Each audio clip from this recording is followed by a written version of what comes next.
Donc aujourd'hui, un tutoriel qui permet d'utiliser la combinaison des touches, des fonctions plutôt, index et kiv, lorsque vous n'avez pas la fonction recherche X, qui est disponible à partir de la version Office 2021, et que vous souhaitez utiliser la fonction recherche V, qui a malheureusement l'inconvénient d'aller chercher une valeur toujours à gauche du tableau, donc toujours sur la première colonne.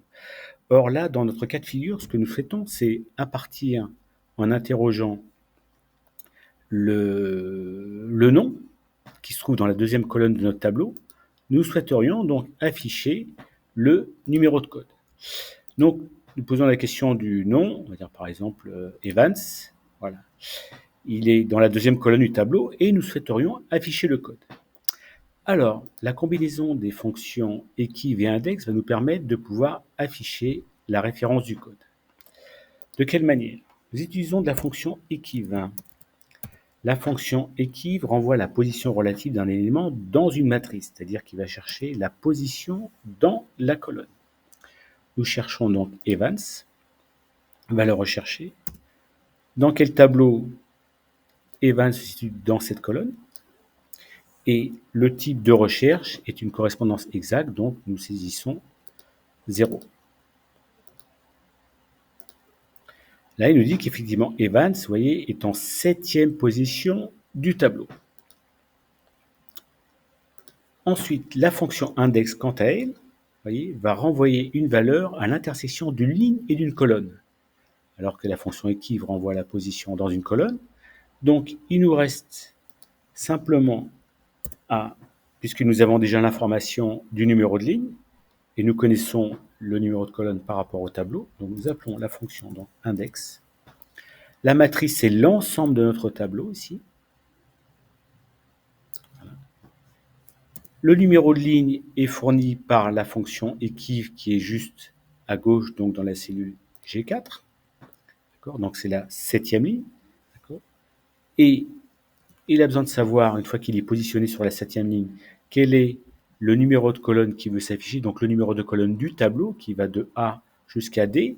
Donc c'est la colonne A qui correspond donc à la première colonne du tableau. Donc je mets 1 ici.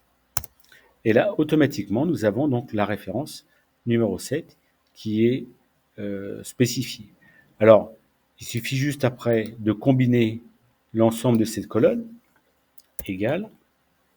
Donc, nous commençons par l'index. On reprend notre tableau ici, si on veut mettre l'ensemble des éléments dans la colonne. Le numéro de ligne est fourni par la fonction equiv telle que nous l'avons vu. Equiv, nous recherchons la valeur, donc valeur recherchée, c'est bien donc Evans ici, point virgule, Evans qui se situe dans la colonne des noms ici que nous reprenons, avec une correspondance exacte, donc avec 0.